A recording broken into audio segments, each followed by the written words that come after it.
Ray. What do you want to do tonight? The same thing we do every night, Pinky. Try to take over the world. The whole world and all its treasures in the sea, air, and earth were here when you were born. Begin to think of the untold and undiscovered riches all around you, waiting for the intelligence of man to bring them forth. Look at wealth as the air you breathe. Get that attitude of mind. As Emerson said to the woman, who wanted to prosper, he took her down to the ocean. He said, "Take a look." She said, "Oh, there's plenty of water, isn't there?" He said, "Look at wealth that way, and you'll always have it." Yes, realize it's like the tide, forever flowing out, forever flowing back. A sales manager said to me that an associate of his sold $1 million idea for expansion to the organization. You can have an idea worth a fortune too. Wealth is a thought image in your mind. Wealth is an idea in your mind. Wealth is a mental attitude. He also told me that there were more millionaires now in the United States than at any time in the history of the country. You can have an idea worth a fortune, yes, you can. Moreover, you are here to release the imprisoned splendor within you and surround yourself with luxury, beauty, and the riches of life. Learn that it is necessary to have the right attitude towards money, wealth, food, raiment, clothing, all these things. When you really make friends with wealth, you will always have a surplus of it. It is normal and natural for you to desire a fuller, richer, happier, and more wonderful life. Look upon money as God's idea of maintaining the economic health of the nations of the world. When money is circulating freely in your life, you're economically healthy. In the same manner as when your blood is circulating freely, you are free from congestion. Begin now to see money in its true significance and role in life as a symbol of exchange. That's all it is. It has taken many forms down through the ages. Money to you should mean freedom from want. It should mean beauty, luxury, abundance, sense of security, and refinement. You're entitled to it. Being poor is a disease. It is a mental attitude. A young woman, a very good writer, who had had several articles accepted for publication, said to me one time, "I don't write for money." I said to her, "What's wrong with money?" "It's true you don't write for money, but the labor is worthy of his hire. What you write inspires, lifts up, and encourages others. When you adopt the right attitude, financial compensation will automatically come to you freely and copiously." She actually disliked money. Once she referred to money as filthy lucre. Going back, I suppose, the early days where she heard mother or somebody say money is evil, or the love of money is the root of all evil, and all these things without any understanding at all. It's a rank superstition to say money is evil or a filthy lucre. This woman had a subconscious pattern that there was some virtue in poverty. There isn't. It's a sickness, a disease. I explained to her that there was no evil in the universe, and that good and evil were in the thoughts and motivations of men. All evil comes from misinterpretations of life and misuse of the laws of mind. In other words, the only evil is ignorance, and the only consequence is suffering. It would be foolish to pronounce uranium, silver, lead, copper, iron, cobalt, nickel, calcium, or a dollar bill evil. How absurd, grotesque, and stupid that is. The only difference between one metal and another is the number and rate of motions of electrons revolving around a central nucleus. A piece of paper such as a $100 bill is innocuous, and the only difference between it and a copper or lead is that the atoms and molecules with their electrons and protons are arranged differently for the physical evidences of money. Here's a simple technique she practiced which multiplied wealth in her experience. My writings go forth to bless, heal, inspire, elevate, and dignify the minds and hearts of men and women. And I am divinely compensated in a wonderful way. I look upon money as divine substance, for everything is made from the one spirit. I know matter and spirit are one. Money is constantly circulating in my life, and I use it wisely and constructively. Money flows to me freely, joyously, and endlessly. Money is an idea in the mind of God. It is good and very good. That's a wonderful prayer. It eradicates that superstitious nonsense about money being evil and things of that nature, or there's some virtue in poverty, or the Lord loves the poor. All of that is rank superstition. It is frightful ignorance, that's all it is. This young lady's changed attitude towards money has worked wonders in her life. It'll work wonders in your life too. And she has completely eradicated that strange, superstitious belief that money was filthy lucre. She realized that her silent condemnation of money caused money to fly from her instead of to her. Her income has tripled in 3 months, which was just the beginning of her financial prosperity. Some years ago, I talked with a clergyman who had a very good following. He had an excellent knowledge of the laws of mind and was able to impart this knowledge to others. But he could never make ends meet. He had what he thought was a good alibi for his plight by quoting from Timothy. For the love of money is the root of all evil. That's in the book of Timothy, in the 6th chapter, 10th verse. Forgetting what followed in the 17th verse of the same chapter. In other words, taking it out of context. When Paul charges the people to place their trust or faith in the living God, who giveth us richly all things to enjoy. That's also in the book of Timothy. Love in biblical language is to give your allegiance, loyalty, and faith to the source of all things, which is God or the living Spirit or the life principle in you. You are not, therefore, to give your allegiance, loyalty, and trust to created, but to the Creator, the eternal source of everything in the universe, the source of your own breath, source of your life, the source of the hair in your head, the source of your heartbeat, the source of the sun and the moon and the stars, the source of the world and the earth you walk on. If a man says, all I want is money, nothing else, that's my God, and nothing but money matters. He can get it, of course, but he's here to lead a balanced life. Man must also claim peace, harmony, beauty, guidance, love, joy, wholeness in all phases of his life. How can he live without courage, faith, love, goodwill, joy in this world today? Nothing wrong with money, not a thing in the world, but that's not the sole aim in life. To make money the sole aim in life would constitute an error, a wrong choice. There wouldn't be anything evil in it, but you'd be imbalanced and lopsided. You must express your hidden talents. You must find your true place in life. You must experience the joy of contributing to the growth, happiness, and success of others. We're all here to give. And give of your talents to the world. God gave you everything. God gave you himself. You have a tremendous debt to pay because you owe everything you have to the infinite. Therefore, you're here to give life and love and truth to your ideals, to your dreams, your aspirations. You're here to row the boat and put your hand to the wheel and contribute to the success and happiness not only of your children but of the whole world. To accumulate money to the exclusion of everything else causes man to become imbalanced and lopsided and frustrated. Yes, as you apply the laws of your subconscious in the right way, you can have all the money you want and still have peace of mind, harmony, wholeness, and serenity. You can do a lot of good with it. You can use it wisely, judiciously, and constructively, like anything in nature. You can use your knowledge of philosophy in a constructive way, or you can begin to brainwash impressionable minds with communism and all the rest of it. I pointed out to this minister how he was completely misinterpreting the scripture and pronouncing pieces of paper or metals evil, when these were neutral substances, for there is nothing good or bad, but thinking makes it so. He began to see all the good he could do with more money for his wife, family, and parishioners.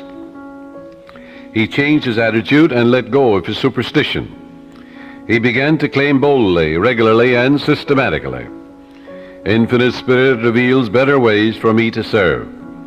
I am inspired and illumined from on high, and I give a divine transfusion of faith and confidence in the one presence and power to all those who hear me. I look upon money as God's idea, and it is constantly circulating in my life and that of all the people who surround me. We use it wisely, judiciously, and constructively under God's guidance and God's wisdom. This young clergyman made a habit of this prayer, knowing that it would activate the powers of his subconscious mind. Today he has a beautiful church which he wanted. The people built it for him. He has a radio program and has all the money he needs for his personal, worldly, and cultural needs. I can assure you he no longer criticizes money. If you do, it'll fly away from you, because you're condemning that which you're praying for. Now, follow this technique which I'm going to outline for you, and you'll never want for wealth all the days of your life, for it is the master key to wealth. The first step is to reason it out in your mind that God, or the life principle, or the living spirit, is the source of the universe, the galaxies in space, and everything you see. Whether you look at the stars in the sky, the mountains, the lakes, the deposits in the earth and the sea, or all animals and plants. The life principle gave birth to you, and all the powers, qualities, and attributes of God are within you. Come to a simple conclusion that everything you see and are aware of came out of the invisible mind of the infinite, or the life principle. And that everything that man has invented, created, or made came out of the invisible mind of man. And the mind of man and the mind of God are one, for there's only one mind. That mind is common to all individual men. Everyone is an inlet and an outlet to all that is. Come now to a clear-cut decision that God is the source of your supply of energy, vitality, health, creative ideas, the source of the sun, the air you breathe, the apple you eat, and the money in your pocket. For everything is made inside and out of the invisible. It is as easy for God to become wealth in your life as it is to become a blade of grass or a crystal of snow. The second step, decide now to engrave in your subconscious mind the idea of wealth. Ideas are conveyed to the subconscious by repetition, faith, and expectancy. By repeating a thought pattern or an act over and over again, it becomes automatic, and your subconscious being compulsive, you will be compelled to express wealth. The pattern is the same as learning to walk, swim, play the piano, type, or drive a car. You must believe in what you're affirming. It's not mumbo-jumbo, it's not idle affirmations. You must believe in what you're affirming, like you believe that when you put seeds in the ground, they grow after their kind. And the seeds are thoughts deposited in your own subconscious mind. Realize that what you are affirming is like the apple seeds you deposit in the ground, and they grow after their kind. You can imagine the seeds going from your conscious to your subconscious mind and being reproduced on the screen of space. By watering and fertilizing these seeds, you accelerate their growth. Know what you are doing and why you are doing it. You're writing it with your conscious pen in your subconscious mind. Because you know, wealth is, walk down the street and you see it. Can you count the flowers along the road as you drive? Can you count the sands on the seashore? Can you count the stars in the sky? Can you count the wealth that you're walking on? Yes, underneath you. Maybe oil, gold, silver, uranium. Do you ever think of the riches of the sea, the soil, the air? So repeat, third step is repeat the following affirmation for about 5 minutes, night and morning. I am now writing in my subconscious mind the idea of God's wealth. God is the source of my supply, and I know God is the life principle within me, and I know I'm alive. And all my needs are met at every moment of time and point of space. God's wealth flows freely, joyously, and ceaselessly into my experience, and I give thanks for God's riches forever circulating in my experience. Step 4. When thoughts of lack come to you, such as, I can't afford that trip, or I can't meet that note in the bank, or I can't pay that bill, never, never finish a negative statement about finances. This is mandatory. Reverse it immediately in your mind by affirming, God is my instant and everlasting supply, and that bill is paid in divine order. If a negative thought comes to you 50 times in 1 hour, reverse it each time by thinking and affirming, God is my instant supply, meeting that need right now. After a while, the thought of financial lack will lose all momentum, and you will find your subconscious is being conditioned to wealth. If you look at a new car, for example, never say, I can't buy that or I can't afford it. Your subconscious takes you literally and blocks all your good. On the contrary, say to yourself, that car is for sale. It is a divine idea, and I accept it in divine order through divine love. This is the master key to wealth. It's impossible for any sincere person to practice this technique and not have all the wealth he or she needs all the days of your life. So follow it, and you're setting the law of opulence in operation. It will work for you as well as for anybody else. The law of mind is no respecter of persons. Your thoughts make you wealthy or poor. Choose the riches of life right here and right now. A sales manager sent me one of his men for counseling. This salesman was a brilliant college graduate. He knew his products very well. He was in a lucrative territory, but was making only $5,000 annually in commissions. The sales manager felt he should double or at least triple it. In talking to the young man, I found he was down on himself. He had developed a subconscious pattern or self-image of $5,000 a year. In other words, that's all I'm worth.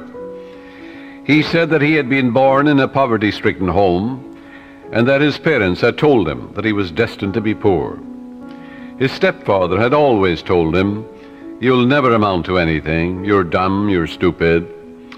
These thoughts were accepted by his impressionable mind, and he was experiencing his subconscious belief in lack and limitation.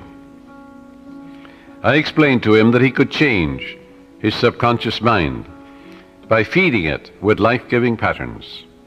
Accordingly, I gave him a mental and spiritual formula to follow, which would transform his life. I explained to him that he should under no circumstances deny what he affirmed, because his subconscious mind accepted what he really believed. Your subconscious mind accepts your convictions, what you really believe. So believe in God's wealth and God's riches, which are all around you, by the way. He affirmed every morning before going to work, I'm born to succeed. I'm born to win. The infinite within me can't fail. Divine law and order govern my life. Divine peace fills my soul. Divine love saturates my mind. Infinite intelligence guides me in all ways. God's riches flow to me freely, joyously, endlessly, ceaselessly. I am advancing, moving forward and growing mentally, spiritually, financially, and in all other ways. I know these truths are sinking into my subconscious mind, and I know and I believe they will grow after their kind. A year later, when I met this young man again, I discovered that he had been transformed. He had absorbed these ideas which we had discussed, and he said, I am appreciating life now, and wonderful things have happened. I have an income of $25,000 this year, 5 times greater than the previous year. He has learned the simple truth that whatever he inscribes in his subconscious mind becomes effective and functional in his life. That power is within you. You can use it also. The young boy who's operating this machine while I am broadcasting, his name is Robbie Wright. He told me about his uncle who used to work in a bank. And this uncle wanted to make more money for his wife and his children. And he was always affirming, God is my instant supply, I'm divinely guided in all ways, infinite spirit opens up a new door. Well, he told me that his uncle was in town about 2 months ago, and that his salary now is $200,000 a year, all his expenses paid. And he was getting $40,000 when he started to realize the truth about himself. And he's able to do great things and living a wonderful life down south in another state. All of this is an idea. All it was an idea in his mind. Wealth is an idea. A radio is an idea, television is an idea, an automobile is an idea, everything you look at is an idea. Suppose you destroyed all the automobiles in the world due to some holocaust. Well, an engineer could run them off, couldn't he? And we'd have millions of them in no time. Use the following meditation for assurance in achieving financial wealth. Thou madest him to have dominion over the works of thy hands. I know that my faith in God determines my future. My faith in God means my faith in all things good. I unite myself now with true ideas, and I know the future will be the image and likeness of my habitual thinking. As a man thinketh in his heart or subconscious, so is he. From this moment forward, my thoughts are on whatsoever things are true, whatsoever things are honest, whatsoever things are just, whatsoever things are lovely and of good report. Day and night I meditate on these things, and I know these seeds, which are thoughts, which I habitually dwell upon, will become a rich harvest for me. I am the captain of my soul. I am the master of my fate. For my thought and feeling are my destiny. You see, prayers and affirmations are not for the purpose of changing God or the living spirit or the life principle or influencing the divine. God is the same yesterday, today, and forever. You don't change God, but you align yourself mentally with that which was always true. You don't create harmony. Harmony is. You don't create love. God is love. That love of God is within you. You don't create peace. God is peace, and God indwells you. But you must claim that the peace of God floods your mind. You must claim that the harmony of God is in your home, your harmony is in your pocketbook, in your business, in all phases of your life. All of good is available to each of us. Our prayers and affirmations are for the purpose of bringing our own mind to the point where we can accept the gifts which were given to us from the foundation of time. For God is the giver and the gift. The oil was in the ground before you were born, before any man walked the earth. So was gold and silver, uranium and lead and copper and all the metals that we use today. They were all there. Didn't it take a little intelligence in the mind of man to find these things? Yes, so if you send two men to Utah, and one man is a geologist, or he may be also a mineralogist, and he finds nothing. Another man goes, in the first 5 minutes he finds a vein of uranium or silver, in the same territory, in the same land. Where was the wealth? The wealth was in the mind of the second man. He believed in a guiding principle. The other fellow found nothing. He was walking on it. So there is a guiding principle that will lead you. That's what led men to find gold and silver and oil and lead and all these things. We don't need to work on conditions. We need only to work on ourselves. The only place we can cure our lack and limitation is in our own mind. Be ye transformed by the renewal of your mind. When we have done it there, we shall find that the world, that is your body, your environment and conditions, will be a mathematical reflection of your inner state of mind. Whatsoever things ye ask for when ye pray, believe that ye have received them and ye shall have them.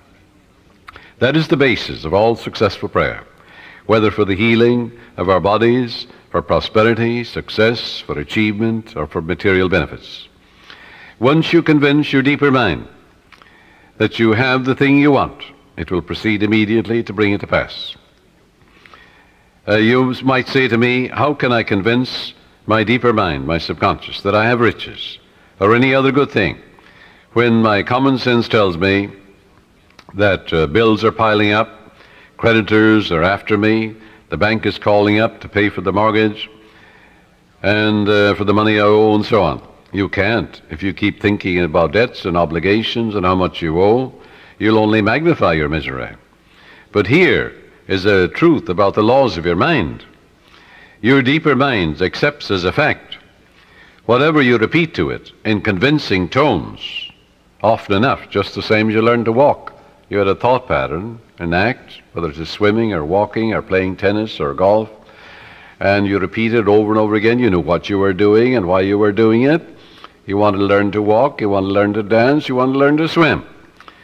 So finally your subconscious assimilated the pattern, didn't it? And then you swim automatically and you walk automatically. The same procedure in praying for wealth or anything else.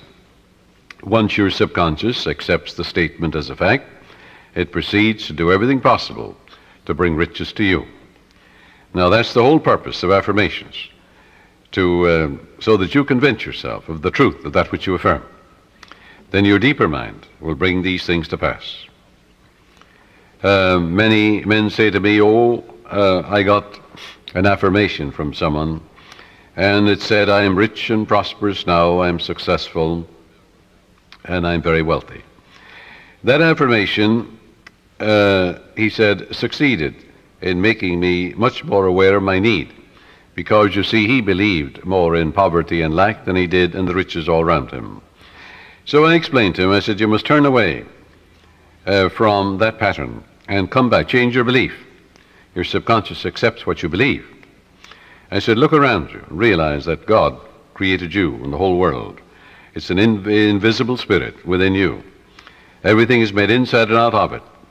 It started your heartbeat. It's the air you breathe, the water you drink. It's the fruit that you eat. And therefore turn away and turn within and change that and say, I recognize the eternal source of my supply. God is the source of my supply. All my needs, spiritual, mental, material, are met at every moment of time and point of space. And God's wealth is circulating in my life, and there's always a surplus. So by day and by night I'm advancing, moving forward and growing, spiritually, mentally, materially, financially, intellectually, and every way. And all things be ready if the mind be so. It is done unto me as I believe. And before they call I will answer, while they're yet speaking I will hear. Oh, how I love thy law. Let it be my meditation both day and night. And the law is, I am what I contemplate. I am what I believe myself to be. According to my faith is it done unto me. God gave you richly all things to enjoy. God made you rich, why then are you poor? And as he began to realize the source of the infinite ocean of supply, the source of the very hair in his head, you know, the source of the power that enables him to lift a chair, the source of the grass, the source of the hay in the field, the source of the cattle on 1,000 hills. He began to realize the source. He aligned himself with it, and then it made sense to him. Then he realized that he was writing in his subconscious mind the idea of wealth, of growth, and prosperity.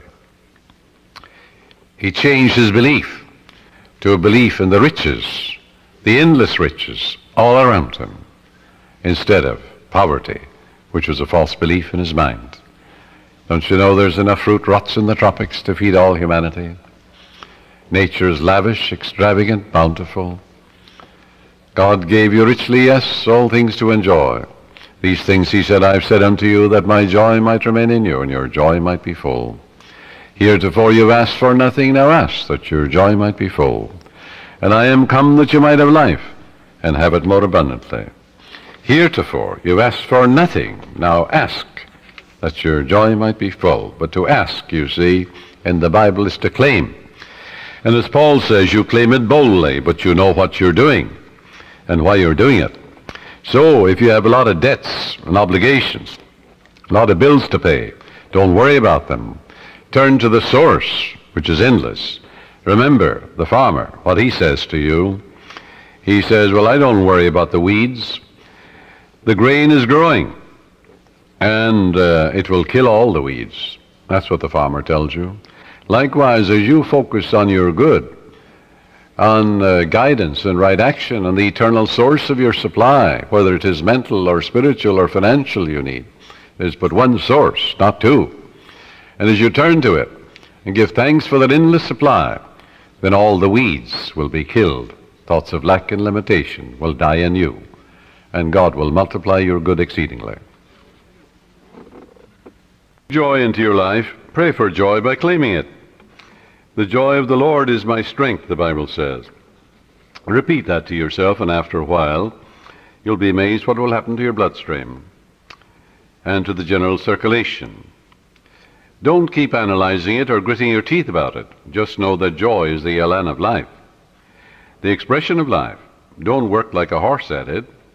Use no willpower, no muscle power, no blood vessel power is involved in this mental and spiritual therapeutic technique. Just know and claim that the joy of the Lord is flowing through you now, and wonders will happen as you pray this way. Freedom and peace of mind will be yours as a result. If you have peace of mind, you'll have peace in your pocketbook, in your home, in your relationship with people, for peace is the power at the heart of God. And there is a river, the streams whereof make glad the city of my God. The city of God is your mind, the people who dwell there. Well, you know very well who dwells there. Your thoughts, ideas, images, beliefs, opinions. Make sure they conform to the divine standard. A woman said to me, I was blocked financially. I had reached the point where I had not enough money for food for the children. All I had, she said, was $5. I held it in my hand and said, God will multiply this exceedingly according to his riches and glory. And I am now filled with the riches of the infinite.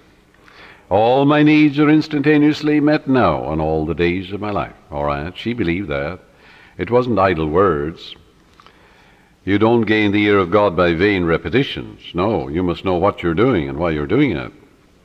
You must know that your conscious mind is a pen, and you're writing something, engraving something in your subconscious mind. And whatever you impress your subconscious mind with will be expressed on the screen of space. It will come forth as form, function, experience, and events, good or bad. So make sure you plant that which is lovely and of good report. She said, I affirmed that all my needs are instantaneously met now in all the days of my life for about a half an hour, and a great sense of peace came over me. I spent the $5 freely for food. The owner of the market asked me if I wanted to work there as a cashier, since the present one had just gotten married and left. I accepted it, and shortly afterwards I married the owner, my boss, and we have experienced and are experiencing all the riches of life. This woman looked to the source. She didn't know how her prayer would be answered, because you never know the workings of the subconscious. She believed in her heart in the blessings of the infinite. Follow. To believe is to live in the state of being it. It also means to be alive to the eternal truths. Her good was magnified and multiplied exceedingly, because the subconscious always magnifies what you give attention to. There is a presence and a power within you, and you can use it, and you can stir up, as Paul says, the gift of God within you. For God is the giver and the gift, and everything has been given to you. And therefore you can tune in and claim guidance, right action, beauty, love, peace, abundance, security. You can say to yourself, well, God's ideas unfold within me, bringing me harmony, health, peace, and joy. If you're in business, you're a professional man, you're an artist, you're an inventor, just sit down quietly and say, God reveals to me new creative ideas, original, wonderful ideas, which bless humanity in countless ways. And then watch the wonderful ideas come to you. And they will come, because when you call, it answers. Remember what it says in the Bible? Call upon me, I'll answer you. I'll be with you in trouble. I'll set you on high, because you have known my name. And then the name means the nature. Well, the nature of infinite intelligence is responsiveness. Call, the response comes.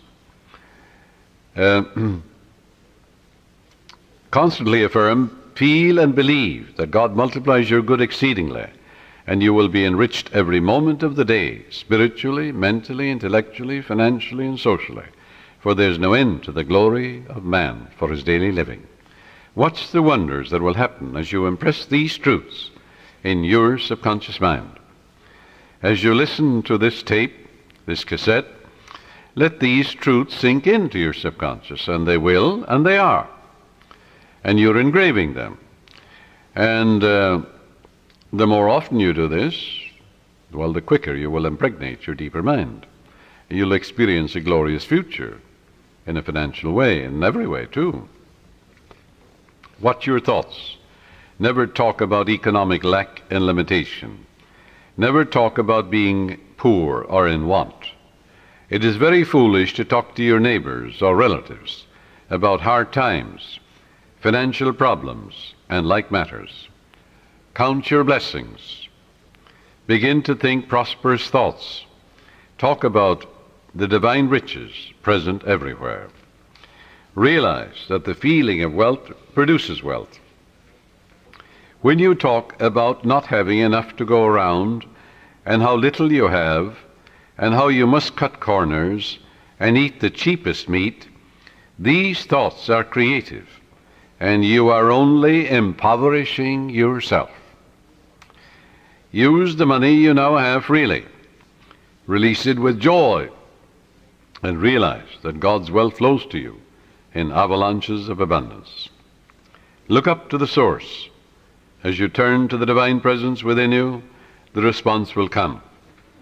It is written, He careth for you. You will find neighbors, strangers, associates adding to your good, and also to your supply of material things. Make it a practice to pray for divine guidance in all your ways, and believe that God, or the Supreme Intelligence, is supplying all your needs according to His riches and glory. Claim it boldly. Come boldly to the throne of grace, Paul says.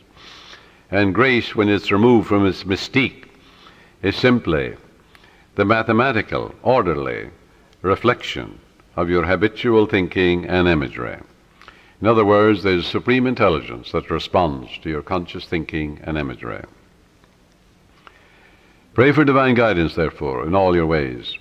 As you make a habit of this attitude of mind, you will find the invisible law of opulence can and will produce visible riches for you. Recently, a doctor told me that her constant prayer was as follows: I live in the joyous expectancy of the best, and invariably the best comes to me. My favorite Bible verse, she said, with which I saturate my mind is, He giveth to all life and breath and all things.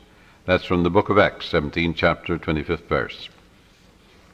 She has learned that she is not dependent on people for joy, health, success, and happiness or peace of mind.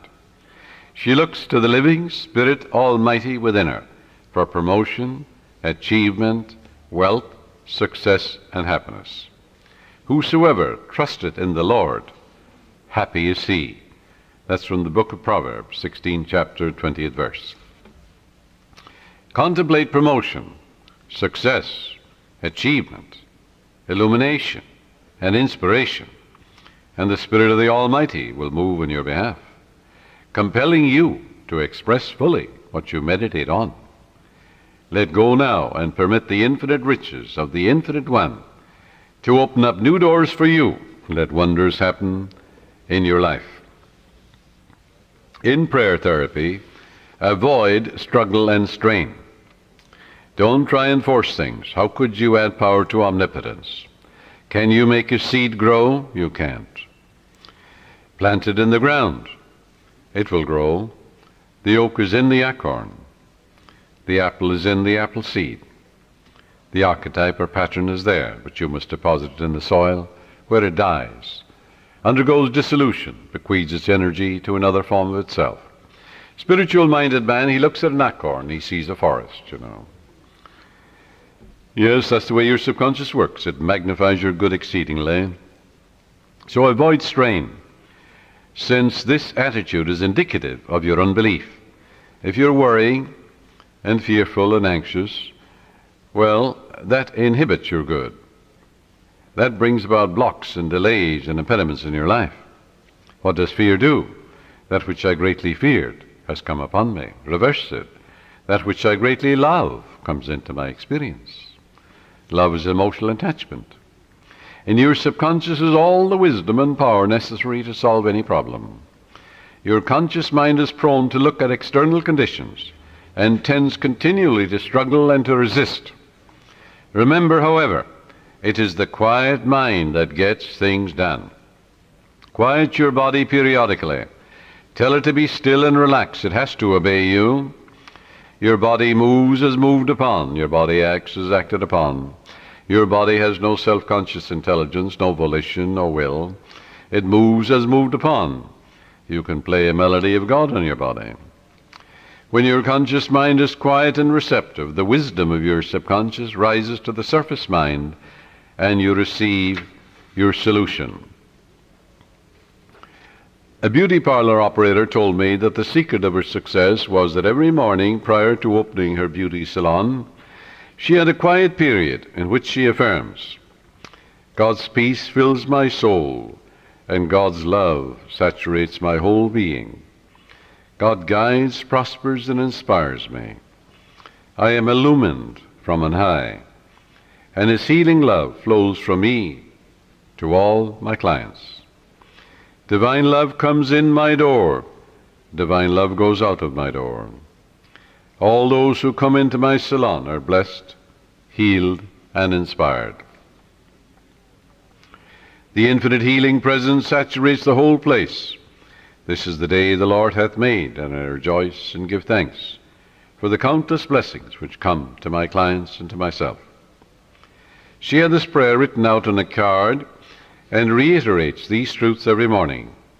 At night she gives thanks for all her clients, claiming that they are guided, prospered, happy, and harmonious, and that God and His love flow through each one, filling up all the empty vessels in her life.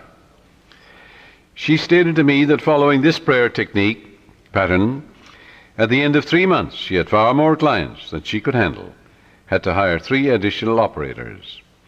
She had discovered the riches of effective prayer and is prospering beyond her fondest dreams. The sales manager told me that he had been fired because of excessive drinking on the job and because of being involved with one of the secretaries in the office. He was very distressed, dejected, and worried about his wife, his income, and his future. In talking with his wife later, I discovered that she was a chronic nagger and had tried unsuccessfully to dominate and control her husband. She was abnormally jealous and very possessive, and she clocked him in every evening, creating a scene if he were not home at a certain hour. He was emotionally and spiritually immature and did not handle the matter at all constructively. He deeply resented her nagging and her clocking of his arrival at home, and retaliated by drinking and becoming involved with another woman. He said to me, I just wanted to get even with her. Both of them agreed it takes 2, to make a go of marriage. It takes 2 to prosper. If a husband and wife will agree in prosperity and success, agreement means harmony, they will prosper. They'll have all the money they need to do what they want to do when they want to do it. And when you have all the wealth you need to do what you want to do when you want to do it, you're as rich as Croesus.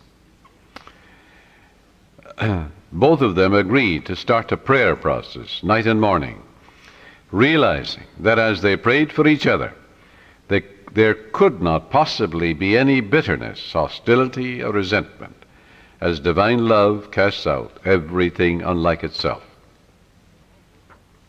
And it does. She prayed night and morning as follows. My husband is God's man. God is guiding him to his true place. What he is seeking him. Divine love fills his soul. Divine peace fills his mind and heart. He is prospered in all his ways, spiritually, mentally, financially, socially, every way. By day and by night he is advancing, moving forward and growing, spiritually, mentally, financially, socially, intellectually, in all ways, for life itself is growth. There are harmony, peace, love, and understanding between us. It is divine right action and divine peace operating in our lives. And he prayed for his wife night and morning as follows. My wife is God's child. She's the daughter of the infinite, a child of eternity. Divine love fills her soul, and it is written, he careth for her. Divine love, peace, harmony, and joy flow through her at all times. She's divinely guided and prospered in all her ways. For to prosper is to grow along all lines. There are harmony, peace, love, and understanding between us. I salute the divinity in her, and she salutes the divinity in me. As both of them became relaxed and peaceful about the situation, they realized that only good can come out of this situation. Soon he received a phone call from the president of the company calling him back, stating that he had heard he had had a reconciliation with his wife, and at the same time he praised him for his past achievements and accomplishments for the organization. Actually, his wife, without his knowledge, had visited the president of the company and had told him the whole story, how happy they now were, and how the other woman had vanished out of his life. She told how they were now praying together. He was impressed, and she and her husband discovered very quickly the riches of scientific prayer. For the riches of the infinite are within you. You can know if you have succeeded in prayer by the way you feel. If you remain worried or anxious, if you're wondering how, when, and where, or through what source your answer will come, you are meddling. This indicates you do not really trust the wisdom of your subconscious. Avoid nagging yourself all day long, or even from time to time. When you think of your desire, lightness of touch is important. Remind yourself that infinite intelligence is taking care of it in divine order, far better than you can by tenseness of your conscious mind. For example, if you say, well, I need $5,000 by the 15th of next month, or the judge must make a decision for me by the 1st of the month, otherwise I lose my home, my mortgage, and so on. That's fear and anxiety and tension. What will that do? Bring blocks and delays, impediments and difficulties into your life. Always go to the source. Remember, in peace and in confidence shall be your strength. When you're anxious and tense and worried, that will not bring about prosperity or peace of mind or health or anything. Go back to the source. Come to a place of absolute rest in your mind and say to yourself, reiterate these truths. It is done unto me as I believe. Go thy way as thou hast believed, so be it done unto thee. All things be ready if the mind be so, which means all I have to do is ready my mind to receive the benediction, the guidance, the wealth, the answer, the solution, the way out. According to my faith is done unto me. Go thy way, thy faith hath made thee whole. Go in peace, thy faith hath made thee whole. And all things are ready if the mind be so. The light of God shines in me. The peace of the everlasting God fills my soul. And quietness and confidence shall be my strength. God gave me richly all things to enjoy. With God all things are possible. Reiterate these simple truths. Say, the Lord is my shepherd, I shall not want. He maketh me to lie down in green pastures. He leadeth me beside the still waters. He restoreth my soul. When I call upon him and he answers me, he'll be with me in trouble. He'll set me on high because he hath known my name. God is my instant everlasting supply, and ever-present help in time of trouble. Reiterate these truths. Read a psalm like the 23rd and 91st Psalm, and go over these psalms quietly, peacefully, and lovingly. You'll get to a point of rest and peace in your mind, and you realize that God is never late, and that God is your instant and everlasting supply, guiding and directing you, revealing to you everything you need to know, opening up the door for you, revealing to you the solution, and God's riches are circulating in your life, and there's always a surplus. Then, when you act that attitude of mind, the way will open up, the dawn will appear, and the shadows will flee away. But you won't get an answer by worry and fear and tension and anxiety. This will only attract more lack, more difficulties. So reverse it. Go back to the source. Reiterate the truths you know. Dwell upon the truths of God, such as God is absolute peace, absolute harmony, boundless wisdom, infinite intelligence, the ever-living one, the all-wise one, the all-knowing one, the self-renewing one, knows all and sees all, the source of all blessings. That will quiet your mind. That will give you peace. And when the mind at peace always gets the answer, for in quietness and in confidence shall be your strength. And God knows only the answer. So learn to let go and relax. Do not give power to the externals or conditions. Give power and allegiance to the infinite presence and power within you. The swimming instructor tells you that you can float on the water, which will support you if you remain quiet, still, and at peace. But if you get nervous, tense, fearful, you will sink. When you are seeking wealth, prosperity, success, or a spiritual healing, or anything, Feel that you're immersed in the holy omnipresence, like you feel you're in the ocean or in a swimming pool. And realize the golden river of life, love, truth, and beauty are flowing through you now, transforming your whole being into the pattern of harmony, love, peace, and abundance. Feel yourself swimming in the great ocean of life. That sense of oneness will restore you, for he restoreth my soul. The following meditation will bring many wonderful things into your life. Listen to it and say, these truths are sinking into my subconscious mind. I picture them going from my conscious to my subconscious, like seeds I'm depositing in the soil. I know that I mold, fashion, and create my own destiny. My faith is in the infinite being which created all things, and my faith in God is my fortune. This means an abiding faith in all things good. I live in the joyous expectancy of the best, and only the best comes to me. I know the harvest I will reap in the future, because all my thoughts are God's thoughts, and the power of God is with my thoughts of good. My thoughts are the seeds of goodness, truth, beauty, and abundance. I now place my thoughts of love, peace, joy, success, abundance, security, and goodwill in the garden of my mind. This is God's garden. The glory and beauty of God will be expressed in my life, and I will know it. My garden will yield an abundant harvest. From this moment forward, I express life, love, and truth. I am radiantly happy and prosperous in all my ways. And God multiplies my good exceedingly. To prosper means to succeed, to thrive, to turn out well. In other words, when you are prospering, you're expanding, growing spiritually, mentally, financially, socially, and intellectually. Never be envious or jealous of another person's wealth or promotion or their diamonds or jewels, for that would impoverish you. That would attract lack and limitation to you. Rejoice in their success, in their prosperity, in their wealth, and wish for them greater riches, because what you wish for the other, you're wishing for yourself, for you're the only thinker. What you think about the other, you're creating in your own mind and body and experience, and also in your pocketbook. This is why you rejoice in the success and the prosperity and the millions that others have.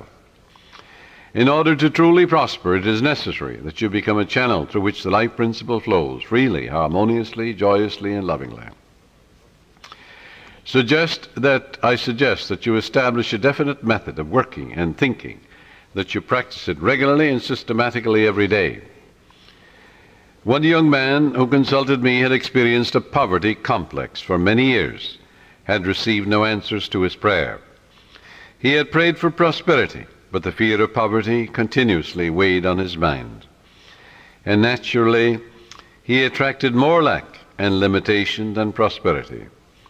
The subconscious mind accepts the dominant of two ideas.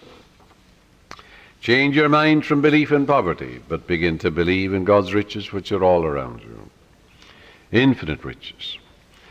After talking with me, he began to realize that his thought image of wealth produces wealth, that every thought is creative, unless it is neutralized by a counter thought of greater intensity.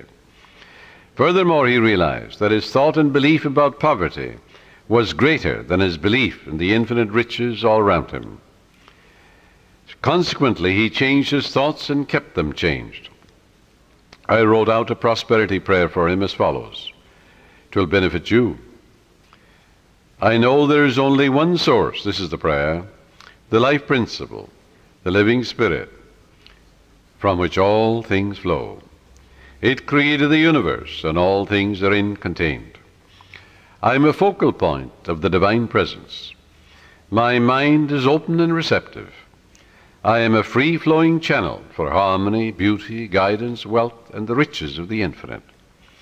I know that wealth, health, and success are released from within and appear in the without.